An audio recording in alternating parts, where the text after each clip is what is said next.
I'm Jennifer Gonzalez from the Cult of Pedagogy podcast, a proud member of the Education Podcast Network, just like the show you're listening to right now. The opinions expressed are those of the individual hosts. Make sure you check out all the other great podcasts at edupodcastnetwork.com.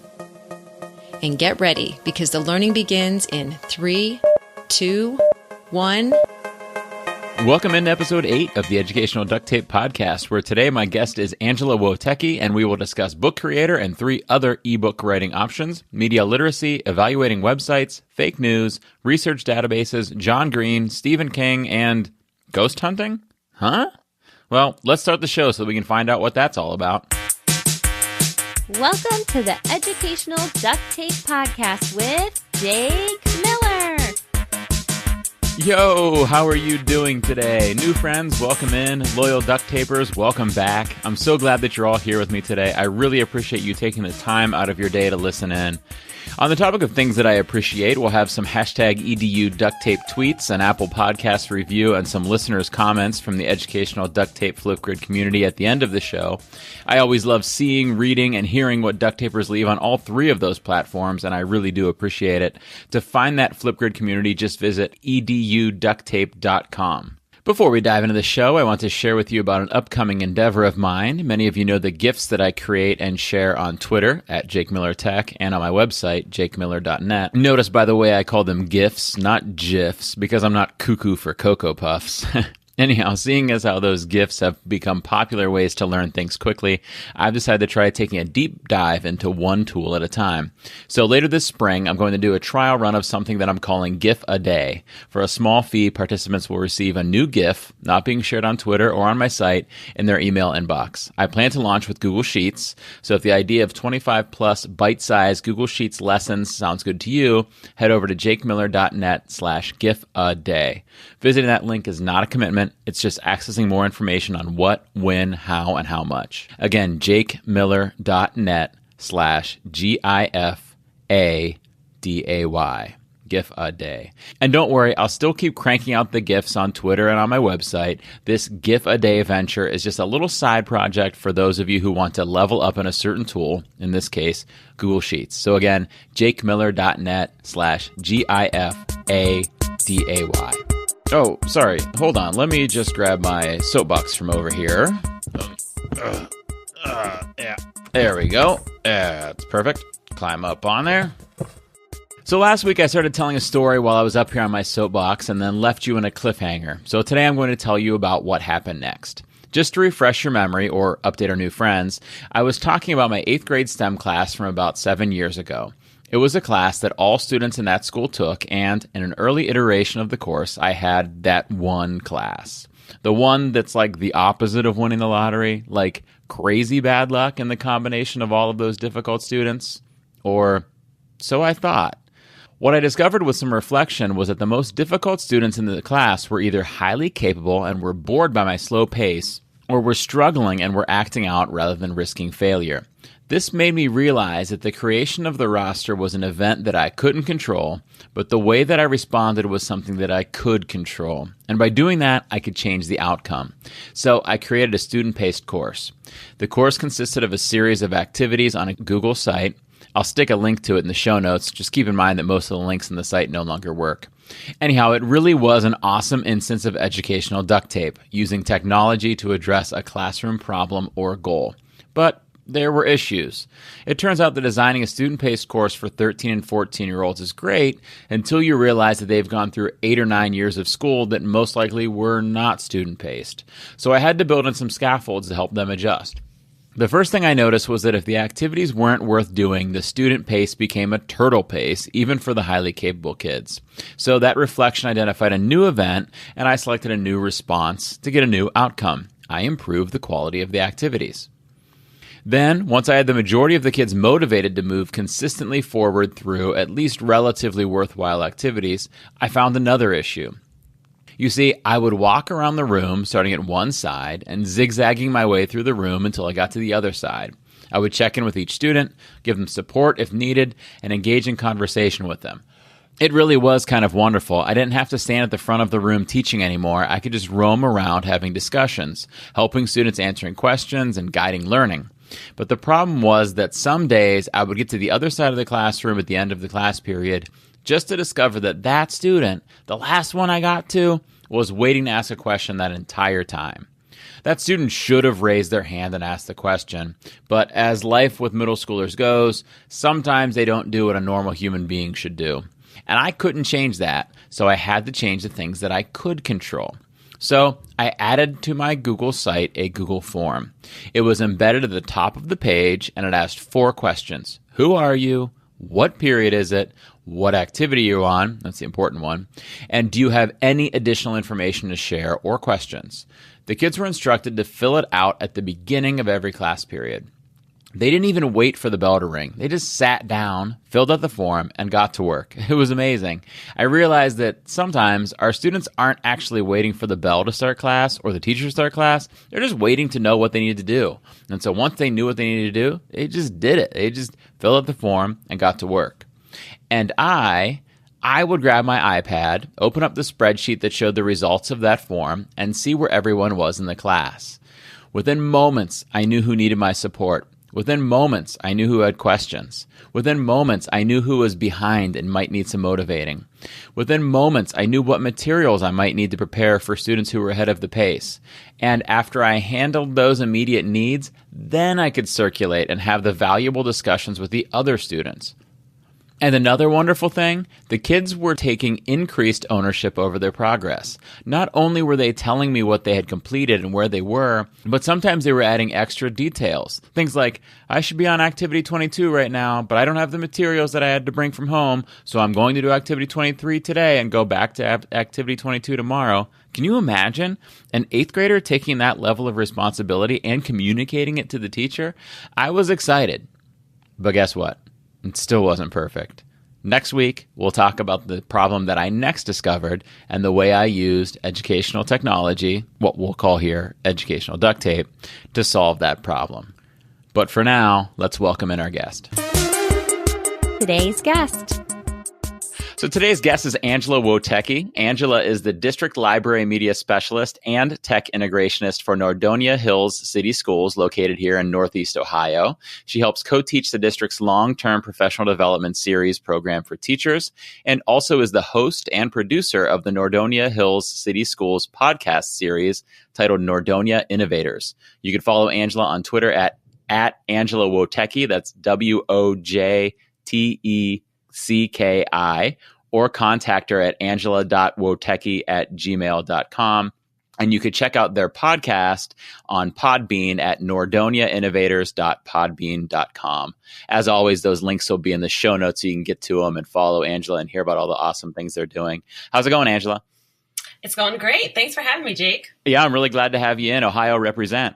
Yeah, absolutely. So tell us more about that podcast because I haven't gotten to listen to an episode yet.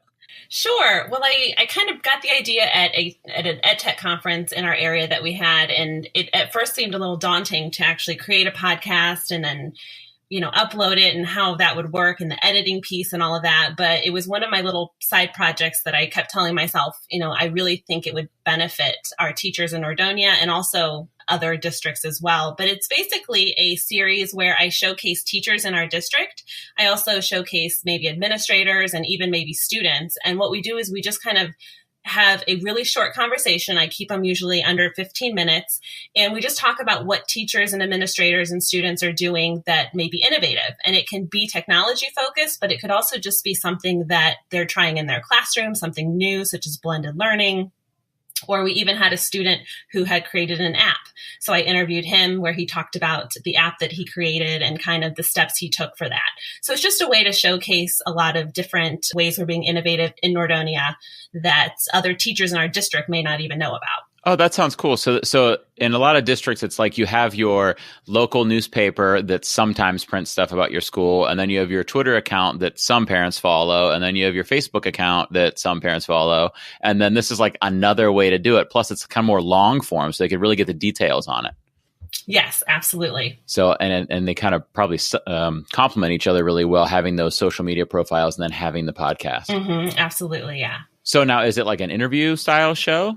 Yes. So yeah, it's just me interviewing them, and usually it's face to face, and I think the teachers are just more comfortable doing it that way. Yeah. But yeah, it's face to face, just a little interview, and a lot of times we just talk about maybe a project that they're doing, such as Genius Hour, or again we talked to an administrator about some of his new initiatives that he wanted to do within our district. So just a way to get more information out to our community. Oh, cool. So for those listeners who aren't familiar with it, Podbean is the service you use. Is that also where you record it and everything like that? Yes. So I use my MacBook. I actually and I use GarageBand to record it. And I have a Blue Yeti microphone that I really like. So, the microphone does make a big difference, as you know. And so I record it, and then I just do some quick editing in GarageBand, and then it just uploads right into Podbean. Oh, cool. So Podbean is like kind of like a hosting service and a app and site that you can go to get podcasts. So it's a nice kind of easy way to do something like what you guys are doing there. Yes, absolutely. Yeah. With the Blue Yeti, it's interesting that you brought that up, because the Yeti, I had to do a lot of research on microphones before I started the podcast. And I knew for sure after looking some stuff up that I wasn't going to get a Blue Yeti, but it's because of the difference between what I'm doing and what you're doing there, right? I am sitting by myself at a microphone. So I don't want the kind of microphone that a Blue Yeti is. I want something that's for like I forget the technical term, but I want one where it's just me talking into it, so it doesn't pick up anything else in the room. Right. So like one of my kids can run by right now and you won't hear them, but a Blue Yeti is perfect for you guys having an interview, because then it's picking up both of your voices really well. Absolutely. And it can pick up multiple voices. So if I was interviewing maybe two people, or even having some type of musical thing in the background, it would pick up all of that. Right. So it actually is perfect for something like that. So it's a really good use of it. Well, that sounds awesome. Okay, well, let's jump into some fun and play a little game here. So we're going to play a game of 2 truths and 1 lie. 2 truths and 1 lie. Okay. All right. So we'll go ahead and get started. Okay. So here are my things. The first one is that I physically bumped into Stephen King at a library conference. Okay. I am a ghost hunter in my spare time. And this past summer, I was an extra in a Hallmark Christmas movie. I have to be honest, I would not know if you were in a Hallmark Christmas movie, because I would never watch anything that's on Hallmark. But I should ask my mother-in-law. Can I call my mother-in-law really quick? Dorothy, did you see Angela Wojtecki in one of the Hallmark movies? Oh, yeah, yes, I did. You're missing out. They're awesome. I've been trying to get them to switch to YouTube TV, which is what we use for our TV. We don't have cable. And she's like, no, I can't give up the Hallmark channel and the Lifetime channel. And I was like, well, yeah, we're never going to agree then if those are your priorities. Okay, so let's see. Physically bumped into Stephen King. You were an extra in a Hallmark Christmas movie. And what was the other one in the middle? I'm a ghost hunter in my spare time. Ghost hunter. I think the ghost hunter is a lie. That is a truth. Oh my gosh. Okay. Have you been to the Mansfield Reformatory recently? I have. I did stay the night there. Oh, was it spooky?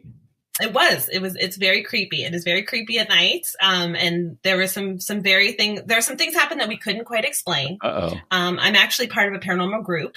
So we do a lot. And being a teacher, it's great because I have the summers to kind of spend time to do more investigating while it's warm out. Oh, that's fascinating. But yeah, I've been to some pretty cool places. Yeah. So for the listeners that don't know, the Mansfield Reformatory is near where both Angela and I are located. And it's the old prison, no longer active anymore, that was used in the movie Shawshank Redemption. So most of the scenes that you see in that movie are from there, and you could do tours there and spend the night there, which I've never done. You got more guts than I do. Yes. Yeah. It was definitely an experience, but it's great. I just love that whole mystery aspect. Okay. So Angela, the ghost hunting, podcast producing, technology loving library media specialist. Okay. So then the lie, let's see, Stephen King or Hallmark movie. I think the lie is the Hallmark movie. You're right. I was not in a Hallmark movie. I actually was texting with my mother-in-law while we were talking. She texted back. So tell me the Stephen King story. So I was at a library conference in California. And Stephen King was there doing an author signing. And at library conferences, librarians get a little crazy over their authors, and the line for the Stephen King had already like almost wrapped around the entire convention center. And I was in a rush, and I kind of went around this corner, and Stephen King was coming into the hall as I was walking out, and I physically ran into him. And he's a very tall man. If you didn't know, I wouldn't picture him being tall. Oh, he's very tall, and he just had he's in some of his movies. He's actually in some of his movies, so you actually can kind of see him. But it was very intimidating because I bumped into him, and then I looked up at him, and I was like, "Oh my gosh, you're Stephen King!" Oh my gosh, I just bumped into Stephen King. And what did he smile and say, "Excuse me," or was he like, "Get out of my way, woman"? I could tell he was a little taken aback because I, ran into him, and then I apologized. I said, "I am so sorry," and then he kind of just gave me a look like it was okay and kind of a half smirk, and then he just kept walking. Did you call him Mr. King when you apologized to him? No, I did not. Okay. I don't know if that's the right thing to do or not. Yeah. I don't know. I don't know either. But I was very excited because I didn't even have to wait in line. I got to actually run into him without even waiting in line to do it. Your friends are like, "Are you ready to get in the line for Stephen King?" And you're like, "No, I just bumped into him out there." Yeah, I'm good. I'm good. Like, literally, I bumped into Stephen King out there. Yes.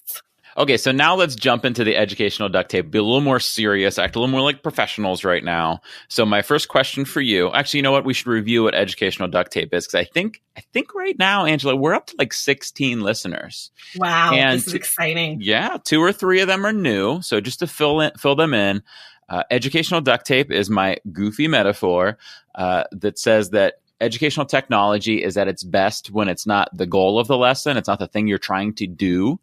Instead, it is a tool being used to help you meet standards or address a goal or solve a problem. So we start with, what is the thing I'm trying to achieve in my classroom? And then we say, okay, what tools can do that for us? Okay, so my first question, now that all 16 people are up to date on what educational duct tape is, my first question for you is, how can students create eBooks? How do you recommend creating eBooks? So I'm going to talk about a couple resources because I think there's not, one that's going to answer this question perfectly for every grade level and every teacher. But I feel like my go-to resource would definitely have to be the website BookCreator.com. Mm-hmm. And BookCreator.com is a free resource. And one of the most exciting things about it for me was that they actually now have a Chrome app for it. So it now works on Chromebooks. And in Nordonia, we're 1-to-1 Chromebooks in grades 3 through 12. So I'm always looking for the Chromebook tool. Before it was just an iPad app, but now it's available again on the Chromebook. So that was super exciting. Yeah, and I know, so back last summer, I don't know how long it's been since they went on the Chromebook, but when they first went on the Chromebook, it was there and it was easy to use, but it was missing a lot of features. There was a lot you could not do on it. Mm-hmm. And then back in like August or September, they added a lot of features. I mean, it could do a lot now. It's a really powerful tool now. Oh yeah, it's amazing. And that's why I say the BookCreator is probably my number one ebook creation website, just because it works really for every content area and for various grade levels as well. And it works with all of it syncs with all of your Google Drive documents. It even integrates with Google Maps, which a lot of teachers are doing those type of literature book studies, or mm-hmm. they might be doing a social studies activity with different places. And so it integrates really well with Google Maps, which is really, really cool too. Mm-hmm. Yeah. So you can put a map and the kids could actually go in and move around on that map. Even like it's not just like a picture of a map. I mean, it's actually mm-hmm. that web tool kind of embedded into your book. Yeah. And it's really a powerful tool too, because it has an audio recording tool as well. So students can actually record audio on top of their content. So if they were doing something, for example, with a map and they had several different pages of different places, they could talk over it while it's zooming in on that map. So really mm-hmm. add some interactive pieces to that. Right. Yeah. You can embed a whole lot of stuff in there. You can embed forms in there, part of another web page in there, videos. Mm-hmm. Yeah. Lots of stuff on BookCreator. Do you have some other ones too? Other tools? Yes. So I do have a couple other ones. One that I highly recommend is called StoryBird. This one's really great because the educators can get free accounts for this one. And I like this one, especially when it comes to poetry, for students to create a poetry type of activity or a poetry, even ebook. April is National Poetry Month, so I'm always trying to promote resources that kind of build that poetry activity. And with StoryBird, basically you have a gallery of thousands of art images, and you can import those into your book and kind of have those be your inspiration for your story. So it really allows for creativity in writing and kind of integrates that artistic piece as well. And I also like this one a lot for the poetry piece because it has a magnet poetry activity. So again, for April, if you're looking for an activity for National Poetry Month, or you just want to kind of boost some poetry activities in your classroom, they have a whole magnet poetry activity, which is really cool. And you can mix up the words and then, just like if it was a refrigerator and you were putting the words on there. So it's really cool. And I also like this because you can invite parents to see the stories within the StoryBird website. And the students can actually comment on each other's and provide feedback too on their stories, which I like too. And I think it's really important for students to be able to kind of share their work with other students and feel really like they're being a published author. So what ages would you say StoryBird is appropriate for? I would say grades maybe 3 through 12. I think once you have students that are able to kind of navigate the website a little bit more independently, I think it really does lend itself to definitely third grade and up. So I've used StoryBird with my kids. So probably about a year ago. So I guess my oldest son was probably 8 and my daughter was probably 6 at the time. And they definitely needed like one-on-one support to use it. So I agree with the third grade thing.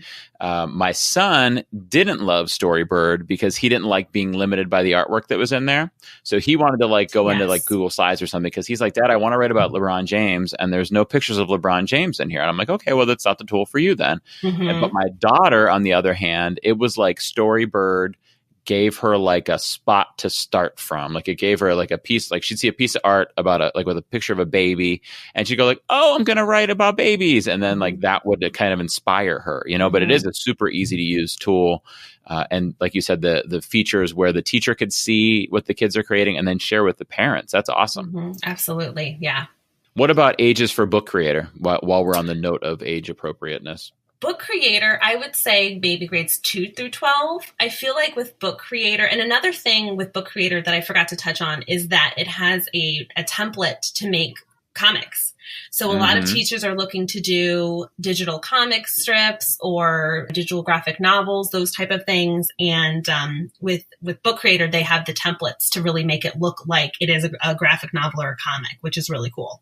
Yeah, and it's a great tool. What we used it for at my school is at the beginning of the year, we had to get all of our kind of technology information out to our teachers, but we wanted them to be able to move at their own pace. And we also wanted them to be able to go back and look at it later.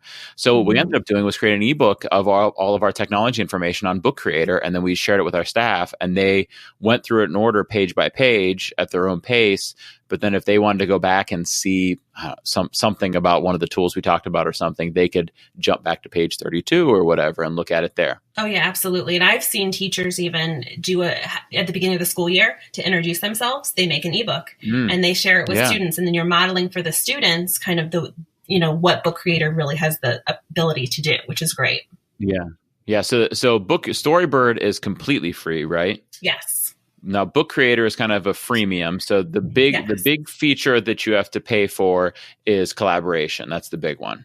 Correct. And you get more books you can create up to 180 books with the paid version, which is $60 a year at this current time. So, which is about $5 a month. And a lot of our teachers that have, really taken on to loving BookCreator have written grants. We have a PTA, and we also have a local foundation that gives teachers grants. So for $60 a year, I mean, it's really worth that. Yeah, I mean, it's a fair price because it's a really robust tool. I think thinking about things from an educational duct tape point of view, like if a teacher was like, no, we're not allowed to write grants, our school won't buy us stuff, and I'm not paying for it myself, but I want to be able to use BookCreator and I want to collaborate. There's kind of two little like hacks.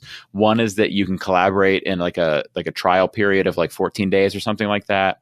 So you could always get your collaboration out of the way during that time, and then they could still use their account after that. It just wouldn't be collaborative anymore. And the other is have the kids collaborate elsewhere, like in a Google Doc, and then have kind of like one master account where they're putting it in a BookCreator. But ideally, you would have the collaboration piece built in. And like you said, that's reasonable pricing for it. Right. Right. So those two ebook tools I'm familiar with. Do you have any other ones? Yeah, so BoomWriter is another one. This is a free for teacher resource, and teachers can go in and create a free account, and then they can actually add students to their account. So it's completely free, and it's for grades 2 through 12 is what BoomWriter actually recommends. This is a really great enrichment tool for teachers, and I really like the premise of this. It's a collaborative story creation tool. So the way this works is that there's a story start. So once the teacher creates an account, they can add their student accounts, and then the teacher basically can go in and pick the first chapter of a book. And that is called the story start. And then what happens is they read that first chapter as either a class or individually, and then each student logs into their BoomWriter account and they write their own version of the second chapter. And then the teacher reads all the entries and they can provide individual feedback to each one of the chapters. And then they can revise it if needed. And then what's really cool is then BoomWriter will then take all of those different possible chapter 2s, and then they end up putting them anonymously in the classroom. And then the students can go in and read them and then vote on their favorite chapter. So whatever student wrote, the best chapter 2, they take a vote, and then that becomes the second chapter of the book. Oh, that's really cool. And then the third chapter then builds upon the second chapter, and then it goes again. So the students then each individually write their own third chapter, and then they get feedback, they revise, and then they can anonymously vote. Wow, that's really cool. One of my favorite things about doing this podcast is, as much as I think I know about educational technology, everybody always shares something with me where I'm like, I've never heard of that, or I've never thought of that. And I've literally never heard of that. And that's super cool, the way that they, each take a turn or take a try at creating the next chapter, and then they vote on the best one. That's really cool. It is. And then at the very end of the book, they have the option of then actually purchasing the book. So the book would be $9.99 for each copy, and you actually get a printed paperback book that is mailed to the teacher. And then they can have a class book, or they can buy them individually for the students. So it's a really good way to kind of show students the process of writing, and that it is a lot of revising and it's a lot of work. But then at the end, you've got this great book. Yeah. How cool. And the book is it $10 per copy or $9.99 per copy? Yes, it's $9.99 per copy. Yeah. Which is very fair too. So you could even have the parents buy them if they want to. How cool. 100% free for teachers, grades 2 through 12, any device. Very cool. I'm excited about this. I want to try it out. Yeah, it's great. It's great. Let's write a book right now. We should. Angela, are you ready? I'm ready. Let's get our story starter. And I think what's really good too about this is that this is one of those enrichment tools that teachers can have for students. For example, if it's an ongoing project. So even in a library situation, if you have any library media specialists listening that have students coming in during a fixed library schedule, this is something that can be happening kind of in the background of the everyday lessons that are going on. Right, because there's nothing that says that every kid in the class has to submit an attempt at the next chapter, right? Like if you have a class of 15 and 10 of them have time to submit something and 5 of them are getting some differentiated instruction of some sort, then that's okay. They could still go read and vote. They don't have to be one of the ones that submitted one. Absolutely. Right. I think it's really cool because it also, in order for kids to do that, they have to utilize the skills that an English language arts teacher needs to develop in the kids, thinking about the plot, thinking about the characters, thinking about the tone, thinking about the setting, and thinking about the story arc and all this different stuff without having to say them by name, if that makes sense. They've got to think about what would this character do in the next chapter that is a realistic next stage here. So they're practicing those skills without it being so, I don't want to say boring, but boring. Well, yeah, it's just a lot more creativity. And I think even taking the time to share out the different variety of options to just show that a story can take on so many different twists and turns and so many different genres even within it. I think it really kind of opens up the students' eyes to the possibilities of, writing doesn't always have to be so formulaic.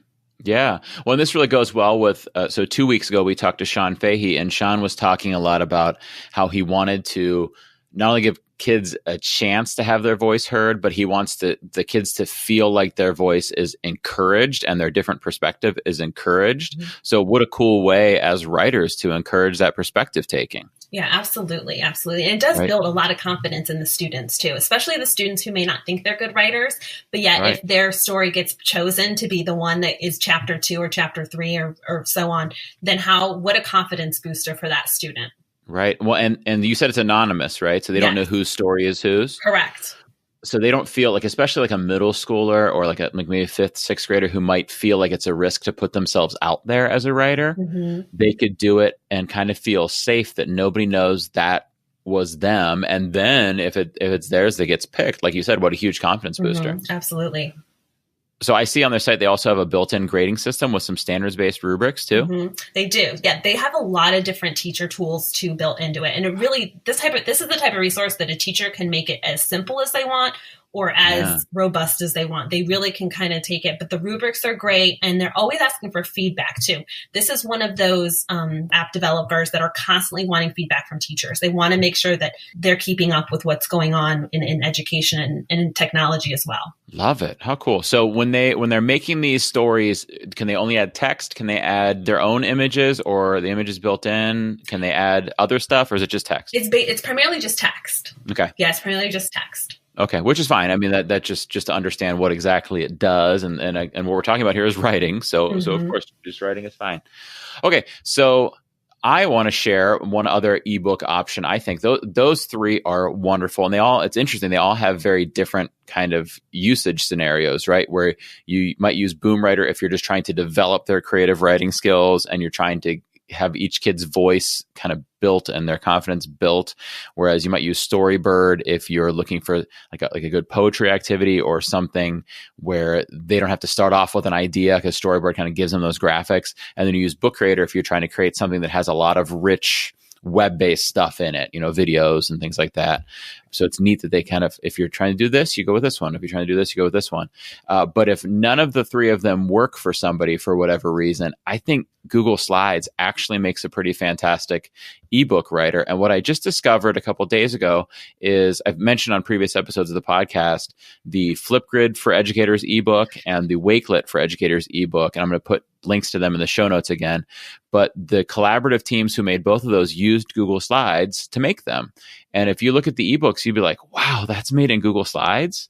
Like that's mind blowing that it came out looking the way it did. So some of the things they use there is in Google Slides, if you go to File and then I think it's Page Setup, I don't have it in front of me right now, you could change the dimensions of your page. Instead of being like a 4x3 slide, you could make it like an 8.5 by 11 inch piece of paper and turn it into essentially the pages of an ebook and then get creative in there. Now, obviously, the reason that those teachers who made those 2 ebooks did that is because their main goal was easy collaboration, right? Because in the Flipgrid one, it was Sean Fahey and Carly Mora, one of them in Indiana and the other one in California. So they had to have a good collaborative tool, and Google Slides was a natural for them. And then the Wakelet one, there's like 8 educators from across the country who collaborated on it. So Google Slides just made a really natural option for them to do it on there. So I think that's a great collaborative tool that's already built in. I know in some school districts, it's hard to start using a new website or something because you have to run it through, the hoops of like COPA and stuff like that to make sure it's safe to add kids' accounts on there. So if somebody's in a school like that and you're already Google, then Google Slides makes a great option. Not as native to writing an ebook as those other ones, but still, an easy to use option. Yeah, and to add to that, I have 2 ideas. One of them would be to add the Screencastify extension, and you can have them read out loud the book, or you can have a teacher read out loud the book. I know a lot of times teachers like to have that option for students that the teacher is, read along with, with the text. So that's an option too, to use that Screencastify extension. And then I know in our district, we have a lot of students that like to go home and share different things with parents. And what's nice about setting it up so that you can print it like a standard piece of paper is you can print out the book.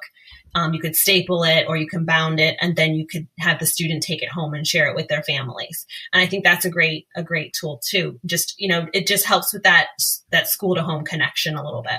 Right. It's a easy tool to share online. It's easy to embed into your website. It's easy to print. It's easy to send home. So like you said, it's a really easy way to make that connection there. Mm-hmm. And the kids know, for the most part, how to use it already. So there's no learning curve. Not that kids take a long time to figure out how to use anything really. Like they pick stuff up so quickly, but it's nice that it's something that's natural for them to already jump into and use. The other thing I want to share about Google Slides for eBooks is there's a person out there on the internet at slidesyearbook.com. Her name is Jennifer Scott, and she's a Google innovator. And I've heard her mentioned on like the Google Teacher Tribe podcast and some other places. But Jennifer creates with her students their school's yearbook in Google Slides. So it's a nice big collaborative Google Slides project that they then, I assume, download as PDF and send off to the printer and have it printed, save their students a lot of money on getting them. But her website, which I'll link into the show notes as well, has a lot of resources on how you could use Google Slides for things like that. Not just yearbooks, but a lot of different things like changing slide layouts and creating comic strips, creating magazine covers, and creating newsletters. And then obviously she does yearbooks. So that's a great one. If you're looking to use Google Slides as an ebook source, her site, that's slidesyearbook.com, is a great source for doing that. Wow, that's a great idea. That's awesome. We go back to this regularly on the podcast, me and whoever I'm talking to that day. But I think that the biggest takeaway there is it doesn't matter which of those 4 tools that we talked about there that you use. If you're having students do something like that, you're doing a great thing for kids. Mm-hmm. So if you're a 5th grade teacher and you specialize in teaching English language arts, you don't need to go like, oh my gosh, I've got to learn how to use BookCreator and StoryBird and BoomWriter and Google Slides for eBooks. No, you've got to put them all into that toolbox. And then when you have a time to write an ebook, you pick the one that best fits what you're trying to achieve. Yes. Yeah, absolutely. And I think it's all about student engagement too. And I think a lot of these resources, for certain students, a lot of students are going to go home and they're going to make these for fun, or they're going to make it and share it with friends. And it's going to have maybe no relation to what they're learning in a certain content area, but they're making it, they're taking these tools and they're using them for other purposes. And they're being creative and they're collaborating and they're really kind of growing as students, which is awesome. Right. Anytime they're doing something like that, where they're exercising that creativity and they're learning how to communicate ideas to somebody else, those are just huge skills for them. Like we don't know what jobs are going to exist when they graduate, but we know they're going to need to be able to communicate and they're going to need to be able to be creative. Like those are for sure things. Yeah. I think. Okay. So I know you have a question you want to talk about here too. So you're up. Yes. Okay. So information and media literacy skills are essential skills that our students need to have in order to find the most accurate and current information on the web. And I think you know that, Jake, very well. I do. What are some website evaluation resources or lesson ideas that you can incorporate in your curriculum that can help students when it comes to building information and media literacy skills? So what I've had students do before, and what I really like having students do, is to develop their own rules for how they evaluate a site. So when they look at a site, how do they evaluate if it's a quality site and if it's a trustworthy site, or if it's biased, or maybe they're being funded by somebody who wants the website to say a certain thing. But how do the kids make those decisions? So there's a lot of great mnemonics and things like that out there, like the crap test, which I think is a really quality way to do it. If you have the crap test like listed out right in front of you. So that's like, is the site credible? Is it relevant? Are they an authority? I forget what the other A is. And then what's their perspective? I think I'm missing an A there. And what I don't like about that one is I can't remember what the 5 words are. Right. So I don't think like a 13-year-old is going to remember what those 5 words are. And if they remember what the 5 words are and you say like, okay, is this website relevant? They'll go like, what do you mean? What does relevant mean? Like they're not going to know what that mnemonic means. So what I've actually had students do, and I mentioned this on a previous show, is we explored some information about how to evaluate sites. So we watched some videos from BrainPop that were really good short 5-minute videos about evaluating websites. So I'll link those into the show notes. And then we looked at some fake sites. So I'm going to link in Eric Kurtz on his blog, Control Alt Achieve, has 4 sites that are fake sites that we had our students look at. And we said, okay, these are fake. How do you know? Like, what are the clues that helps you figure this out? So like one of them is a website about these certain kind of octopus that lives in trees. And one of them is about an island that's only inhabited by dogs. And so what when they look at the site tells them these are fake sites. So after our kids watched those videos and looked at those sites, we said, okay, now here's a blank Google drawing. Now create your infographic for how you're going to evaluate sites. Now, obviously, we had to have a discussion with the kids to kind of generate an idea of what they were going to put into there. But then they created their own infographics that they can kind of own. And my hope is that if they really own the thinking of it, if they really own the processing, then we don't need to give them a mnemonic that they might not remember the parts of. They have a method in their mind. Does that make sense? Absolutely. No, absolutely. I agree with you completely. And I think it's something that we have to constantly be revisiting with the students. So I think it's something that across the school year and vertically aligning with other grade levels and that type of thing, we need to constantly be revisiting the importance of really kind of evaluating the websites and making sure that we can, take that information as fact.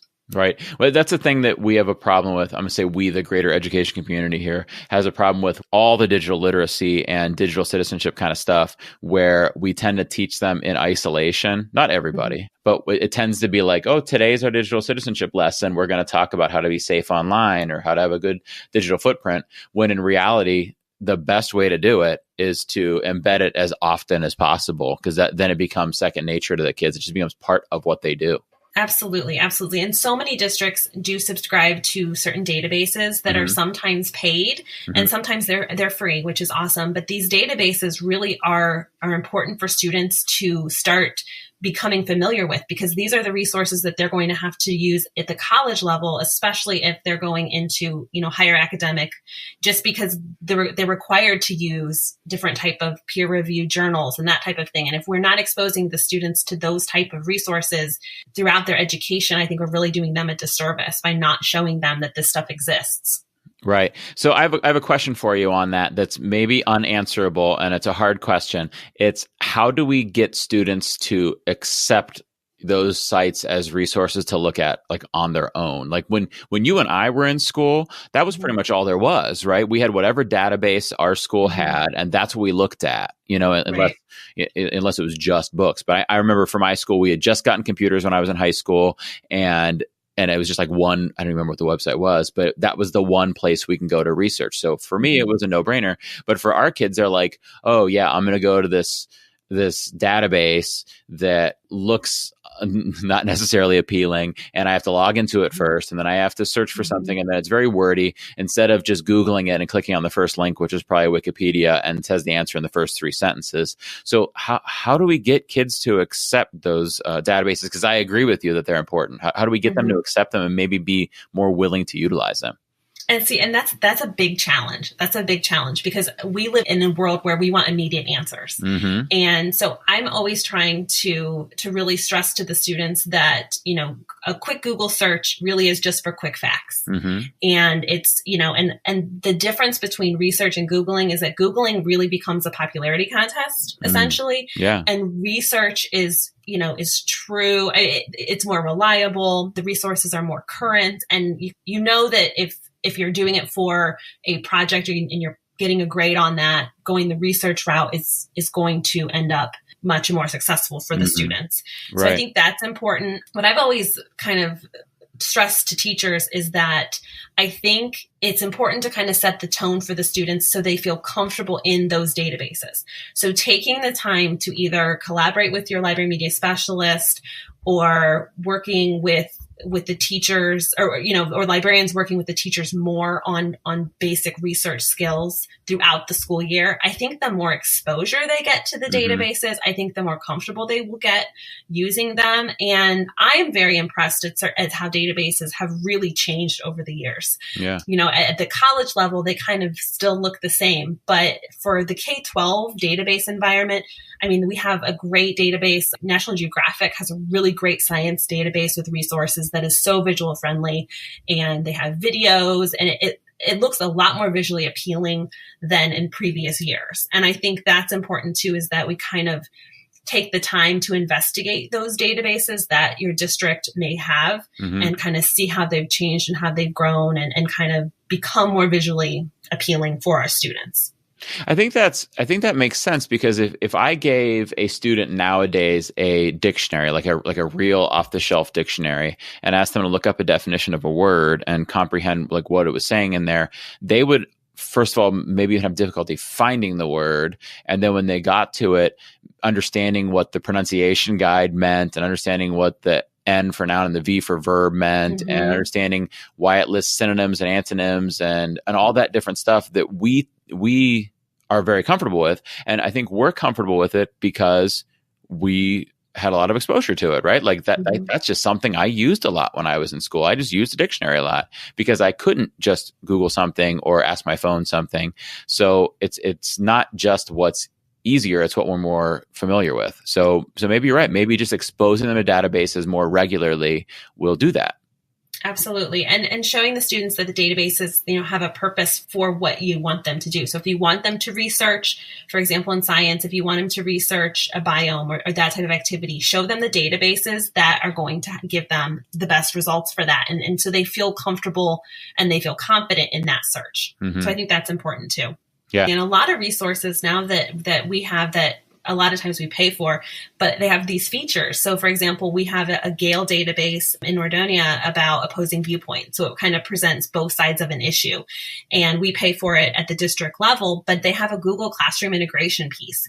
So the teachers can actually find an article, maybe it's on both sides of a hot topic issue, and they can actually push those articles directly into their Google Classroom. And then the teachers or the students then can have kind of a back and forth discussion within Google Classroom, which is really cool. So it's really helped teachers and students kind of have access to different articles without having to really go into the database all the time.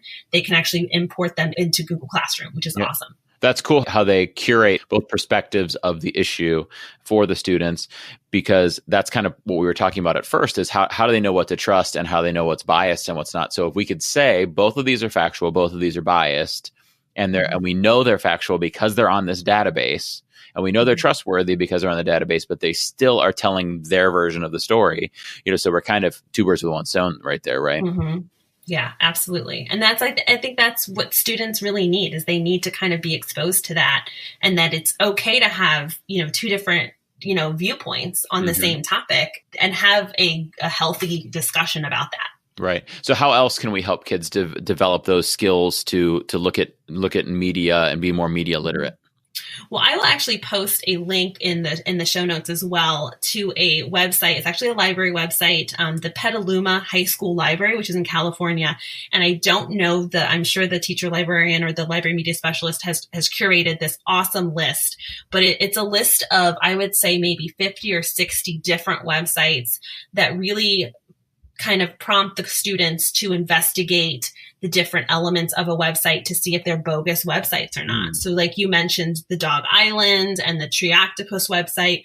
There's other ones as well. There's one that's actually created, and it's a city that doesn't exist. It's Mankato, Minnesota. And it's a website, basically a travel website that tells you about all the great things you can do and the beaches you can go to and the beautiful weather. And it turns out this city does not exist. But again, the students would have to go through and evaluate the different elements to really kind of determine that. Because I think a lot of our students would go to that website and then they would say, okay, I'm booking a flight and going there. Right. Totally. So now, are there some sites on there that aren't fake as well, or is it just fake ones?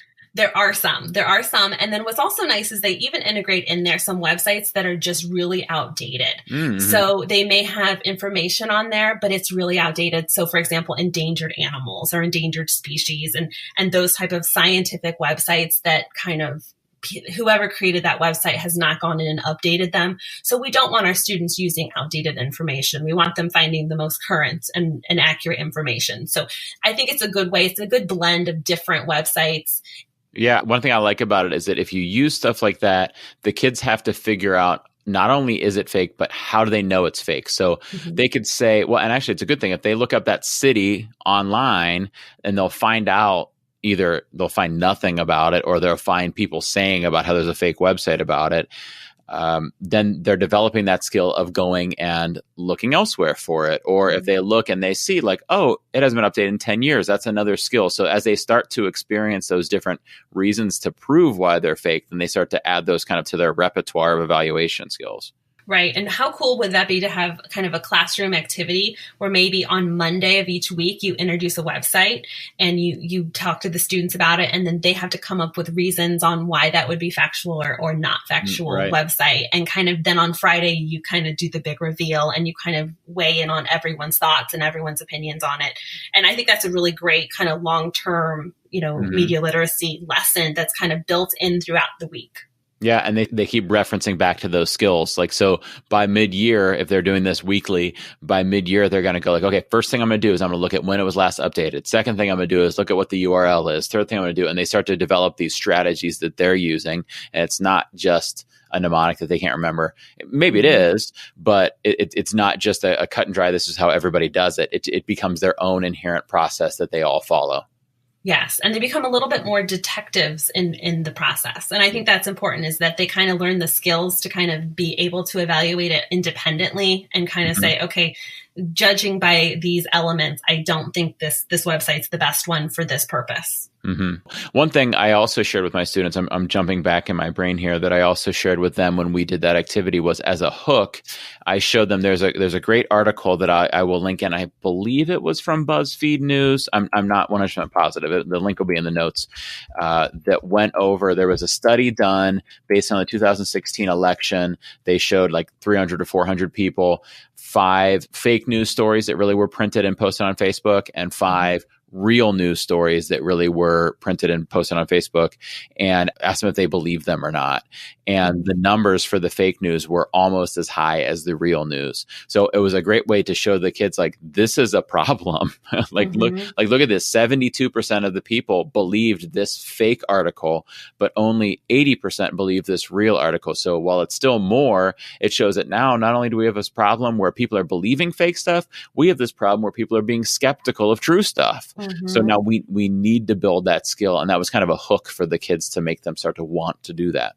Absolutely. And to add to that, my one resource that I definitely want to plug, it's actually a new resource. I'm a big fan of John Green.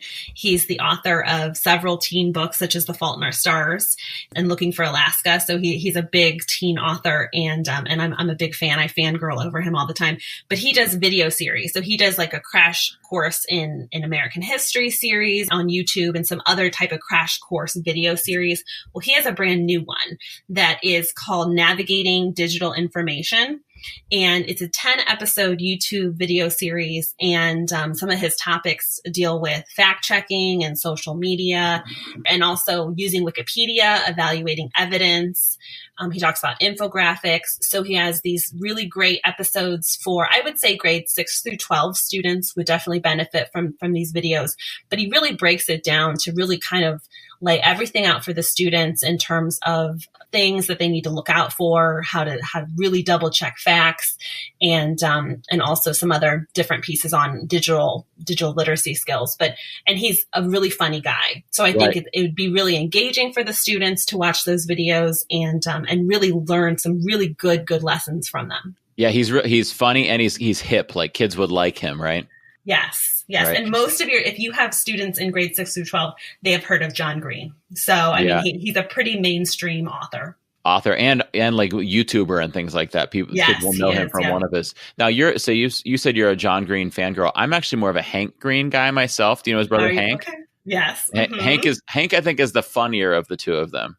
Yes, he is. Yes, but John Green can write female characters very well. Yeah. So that's kind of won my heart, because he can really write a good female character. I've never read any of his books because I don't want to cry after I read a book or while I read a book. Like, I don't want to cry onto the book. Like, I don't want my books to make me cry. Yes. Well, he has some edgier ones that might not make you cry, but okay, maybe I'll try one. Yeah, but it's good to get emotional every now and then, Jake. Tap into my emotions. Okay. My wife walks into me in the living room bawling over a book. Yeah. I've never seen you cry before. What's going on? They're just so in love in this book. It's so beautiful. No, I'll be crying. These websites are so fake. Yeah. And John Green convinced me. Yes. So before I go too far off the rails here, is there anything else you wanted to share with the listeners? Yeah, so a lot of these resources that I've talked about in terms of the eBook creator websites and those type of resources, those all came from an amazing network that that everyone can access. It's actually an annual list that comes out from the American Association of School Librarians. They, every June, unveil a list of best websites for teaching and learning.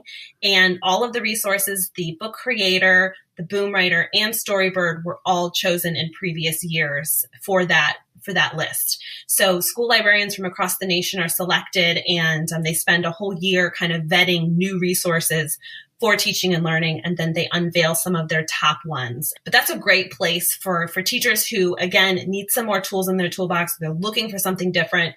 There's just a lot of great resources out there, and a lot of them are free. Most of them are free. There's only a few that are paid or have a subscription to them, but most of them, again, are free, and they're just awesome. Yeah, from what I've heard, it's a really well-vetted list. It is. And they're just really great resources. And the resources that, most people have not heard of, they're pretty new. They're really on kind of the cutting edge of new resources that are coming out for ed tech and for teachers, which is awesome. And then the other one I wanted to mention, just because I've been listening to your podcast every week. Thank you. It is now a weekly staple as part of my routine is to listen to the Educational Duct Tape podcast. Woo-hoo. But one of the there's so many resources that are shared on this show. And maybe a week or two ago, I was listening and I jot down notes as you're talking sometimes and your guests are talking. And I thought, I just need a place to keep all this information. And I thought back to a resource that I had started using. It's called EdShelf. So the website is edshelf.com. And teachers and anyone in the world can create a free account. And basically you can add resources to your EdShelf. It's like a virtual bookshelf. Mm-hmm. And you can add different ed tech resources and you can add tags. So you could add maybe media literacy or book creator or whatever type of tags you want to add to it. But it's a great way to keep track of all the different resources so that in the future, when you need a resource out of that toolbox and you're, what's that one tool that Jake talked about in the episode a couple months ago? You can go back and actually kind of find out what that is really easily with EdShelf. Yeah, that's really cool because I think like if you think about somebody listening right now and maybe they're driving down the road and they're like, okay, so far you guys have named Book Creator, StoryBird, Boom Writer, Google Slides, BrainPop, Eric Kurtz, databases, Petaluma High School, or whatever you said that was. Yeah. BuzzFeed News, John Green, the American Association of School Librarians, best websites for teaching, and EdShelf. How am I going to remember that? Well, you can remember it by putting in your EdShelf, right? Yes, absolutely. Yeah. Absolutely. And I know for me, there's a lot of times teachers being a tech integrationist, teachers will come to me and they'll want more than one tool. So they'll want to say, okay, I really want to do something like Padlet, but what else do you have besides Padlet? Mm-hmm. Well, I can log into my EdShelf and go and kind of have, a tag that has maybe note-taking apps or something like that and be able to kind of pull things out and say, okay, here's a couple that might be helpful. And I think it really helps us as ed tech coaches kind of have a resource for us to share out again with teachers. That's really cool because it gives you a spot to organize your own stuff. And then it seems like it's really easy to share it. I've never used it before, but it seems like it's really easy and then to share that out with other people. Yeah, absolutely. It's just a link. So you can just share the link to your EdShelf or even to a specific resource within EdShelf. So it's super easy to share out. Cool. And it's really visual too, because it actually looks like a virtual shelf, like an actual bookshelf would be with different resources on the shelf. So it's a really cool way to organize too. I'm glad you shared that one because I think that curation is a really that's a personal thing. Like different people are like, I like to store all my information this way. And other people are like, I like to store it this way. Like I like to write it down or I like to put it in Google Keep or I like to put it in Evernote, and everybody has their own special one. So it's good to just know which ones are out there and then explore them and find the one that works for you that's kind of mapped the way your brain works. You know what I mean? Mm-hmm. Yeah. And I've never heard of it. I'm putting it in the toolbox. It's in there right now. Hold on. Let me put it in. Okay. Did you hear me drop it in there? I did. It sounded great. Yeah. I hope I didn't break it when I put it in there. Uh-oh. I feel like I was a little bit rough with it there. Okay, so Angela, this has been an absolute blast. I hope everybody gets on Twitter and follows Angela at Angela Wojtecki. And again, it's Wojtecki. And I can't believe I didn't mention how lucky is her that her last name is Wojtecki. Like, I know. best last name ever on the Educational Duct Tape podcast. Seriously, I love it. That is cool. Love it. Or you can contact her at angela.wotecki@gmail.com. And again, that'll be in the show notes. And please do check out their podcast, the Nordonia podcast, at nordoniainnovators.podbean.com. And I should spell Nordonia for you. It's Nordonia. And then once you get to it, add it to your ed shelf so you can get back to it later, everybody. Right? Absolutely. Absolutely. Love it. All right. Great idea, Jake. Yeah. Well, thanks for being here, Angela. Thanks for sharing with everybody. Oh, thanks for having me. It's been a blast. All right. Have a good one. All right. You too. Wow. I think that Angela and I could have talked for a couple of hours. She just got so many good ideas. She's like a perfect fit in a library, technology, and pedagogy Venn diagram. You know, you take those 3 circles, and then right in the center, there's Angela sitting in there waving to us like, hi, I bumped into Stephen King. I hope you will all go and follow her. She's got some awesome ideas and shares a lot of awesome stuff on Twitter. And you should also check out the Nordonia podcast. The link is in the show notes.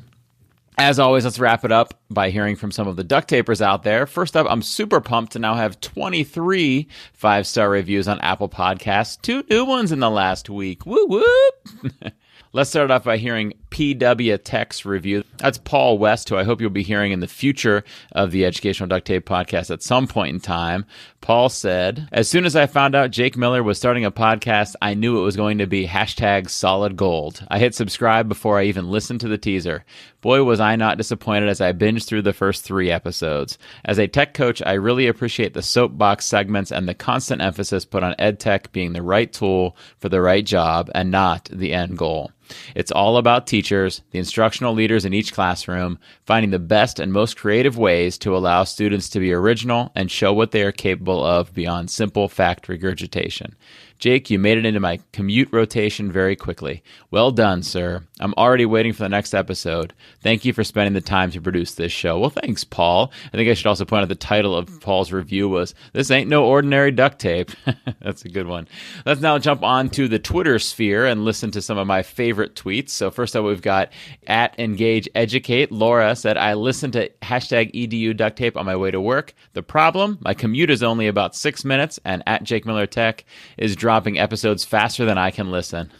Sorry, Laura, there are just too many good questions, good guests, and good ideas to showcase. You must need to take an extra lap around the block before you go into work. Next up, @Allie McCutch, who I feel like I'm spotlighting one of Allison's tweets every week, but this one was just so good. She said, thanks @Sean J. Fahey and @JakeMillerTech for the awesome infographic. And @Google for EDU drawings idea. We just started this today, and kids are so engaged, much more meaningful when they create, not consume. So this might be my favorite tweet of the week, because not only did she say that, but Allison shared a video of the infographics that her class had created in Google Drawings with the kids looking adorable in the background. This is gold for me. If you ever use an idea that you got from the show, please share it at the hashtag. I love seeing it. Next up, @Mrs. Howell24. Stephanie tagged episode 6 and 7 guests Sean Fahey and Carly Mora, and in reaction to Sean's prediction that Friends was Carly's favorite show, said Twitter is going to be filled with Friends gifs, #EDU duct tape. And then she was right, because the storm of Friends gifts began. There were so many. It made for a fun scroll through the notifications when this all went down. Lots of Joey and Chandler and the gang. Next up, @Todd YTD. Todd said, another great episode. Great work @JakeMillerTech and @Carly Mora. Also grateful for the show notes. So many, many ideas and resources. #It's just Todd. #EDU duct tape. So I wanted to share this one because it made me giggle. Back in episode 5, I read Todd's Twitter handle @ToddYTD and called him Toddy. Well, there's a Y in there instead of Todd. Oops. I think that I'll probably always call him Toddy, though. Sorry, Todd.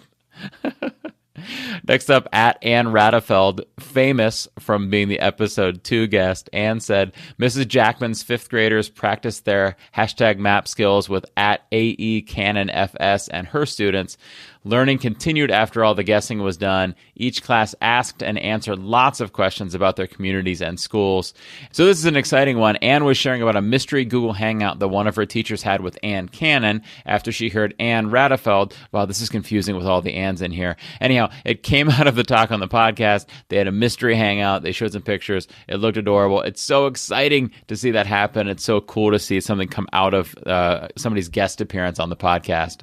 Next up, at Dr. McLeod, Lance says he had an idea, a light bulb moment at the 22-minute mark on hashtag EDU duct tape. What if you create a grid on Flipgrid for each teacher to give observational feedback or coaching, face-to-face as well? Could even put in videos of the class. Whoa, this is a cool one. So in one episode, I think it was episode 3, I discussed having a separate grid for each student, and then the teacher and the students can kind of communicate back and forth within that grid. And Lance is suggesting something similar to that for either like tech coaches or instructional coaches or admins, where they have a certain grid for each teacher so that they can go in and put, communications and observations throughout the school year. What a cool idea. Great idea, Lance. I like it. That's some educational duct tape right there.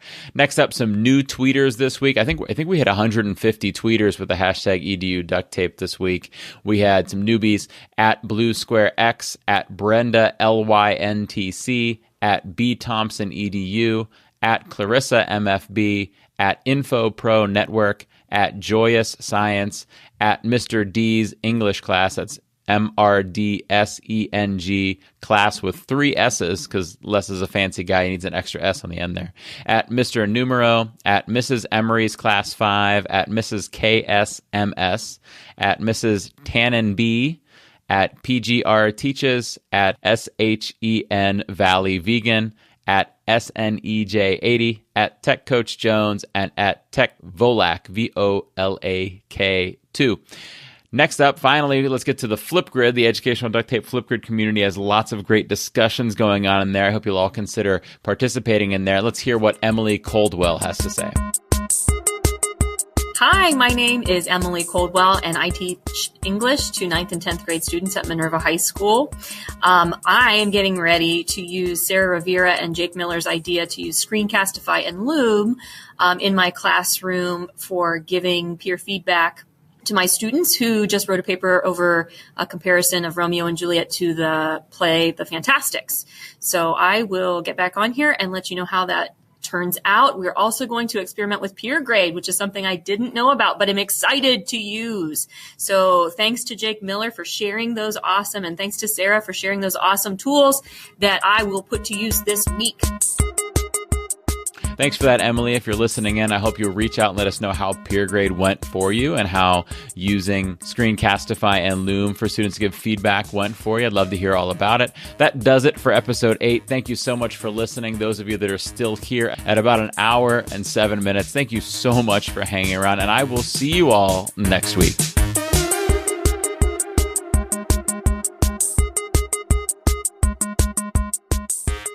Thank you for listening to the Educational Duct Tape Podcast. Please visit eduducttape.com to join the discussion, share possible topics, inquire about being a guest, or contact Jake. And remember, duct is spelled with a T, not a quack quack K.